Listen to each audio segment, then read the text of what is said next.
السلام عليكم ورحمة الله وبركاته.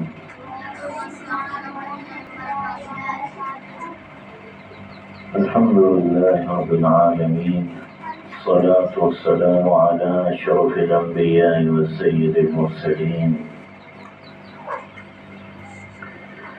قال حدثنا سعيد بن أبي مريم قال حدثنا أبو غسان قال حدثني أبو حازم عن سهل بن سعد قال جاءت امرأة إلى النبي صلى الله عليه وسلم ببردة، فقال سهل للقوم: أتدرون ما البردة؟ فقال القوم: هي الشملة. فقال سهل: هي الشملة منسوجة فيها حاشية.